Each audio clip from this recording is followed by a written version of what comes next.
The one thing we don't talk about is how to be the CEO of you. If you think about and you focus on and you primarily put that in the forefront, being the CEO of you, it will help you to process everything differently. It will help you to go into it and look at the contractual terms differently.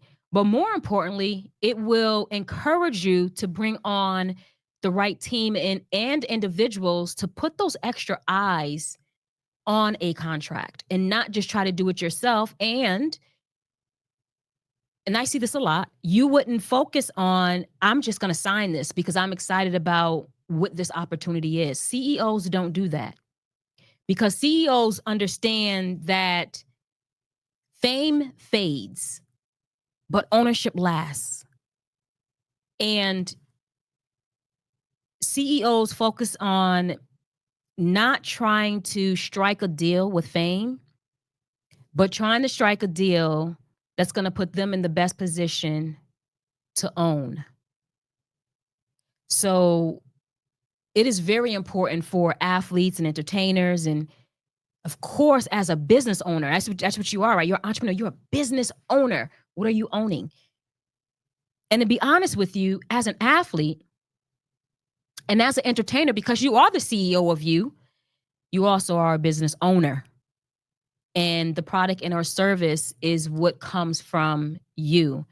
And so we have to treat, ourselves as such. I'm also a former elite athlete, and there was a lot that I've learned throughout my time competing in track and field.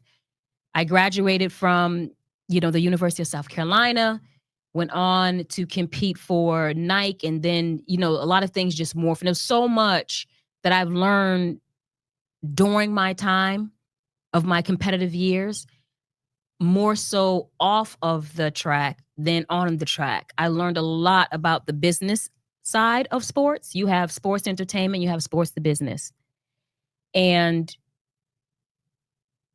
if you don't understand the intricacies off of the track, the field, the court, whatever it is, then what you're doing will definitely be short lived. There are so many times, and we always talk about, if I just made, so much money, if I just made this, I just made that, everything would be okay. If that was the case, we wouldn't have the same stories over and over again of athletes making millions and millions of dollars and losing it all. It's not the money that solidifies anything. It's your understanding. It's your literacy of understanding money and even being literate in handling money, managing money, sustaining money. You have to think about that from an owner's mindset. I mean, let's just talk about, Mike Tyson, since that's relevant right now, right? We're talking about boxing that's going on. And Clarissa Shields right now, just amazing, amazing boxer, right? So we're paying attention to female boxing. We looked at Mike Tyson that's also just boxed, had a match with Jake Paul. Like, so it's relevant. So let's just talk about, I mean, Mike Tyson was once the undisputed heavyweight champion of the world, like undisputed, just seemed invincible, right? Just amazing, all the way at the top. And he earned over $400 million during his career.